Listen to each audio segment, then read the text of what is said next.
اعوذ باللہ من الشیطان الرجیم بسم اللہ الرحمن الرحیم۔ السلام علیکم دوستو سامعین، امید کرتا ہوں کہ آپ سب ٹھیک ہوں گے۔ آج کی ہماری کہانی کا موضوع ہے تقریر کرنے کا فن بہت آسان ہے مگر کیسے۔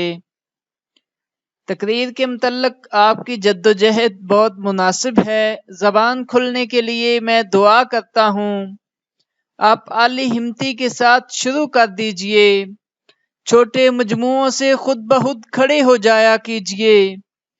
تقریر کرنے سے پہلے 7 مرتبہ سبحانک لا علم لنا الا ما علمتنا انک انت العزیز الحکیم اور رب اشرح لی صدری ویسر لی امری واحلل عقدۃ من لسانی یفقہوا قولی پڑھ کر سینے پر دم کر لیا کریں۔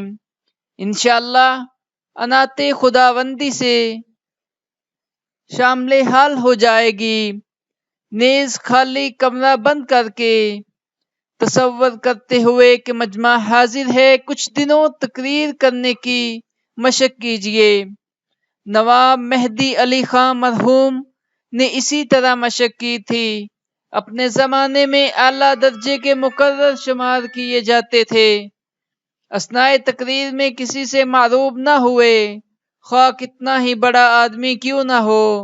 البتہ مضامین کا غور سے مطالعہ کیجئے اور جس موضوع پر تقریر کرنی ہوگی اگر ممکن ہو تو پہلے تنہائی میں 2-3 مرتبہ یا کم از کم 1 مرتبہ تقریر کر لیا کیجئے۔ چرچل آج تک ایسا ہی کرتا ہے۔ زبان جہاں تک ہو عام فہم استعمال کیجئے اور جو لوگ الفاظ کی چمک دمک کی طرف جاتے ہیں میرے خیال میں غلطی میں مبتلا ہیں۔ ہاں، نیت کی درستی ضروری ہے جو کہ واقعی میں مشکل کام ہے۔ اپنی تقریر کی شہرت، لوگوں کی واہ واہ، رعایا و سماع وغیرہ مقصود نہ ہونا چاہیے۔ اللہ تعالیٰ کی طرف سے یہ سب کچھ عنایت ہوگی۔ اگر آپ ان چیزوں پر عمل کریں گے تو انشاءاللہ آپ اچھے مقرر بن جائیں گے۔ اگر آپ کو ویڈیو اچھی لگے تو لائک کریں، چینل کو سبسکرائب کریں۔ اللہ حافظ۔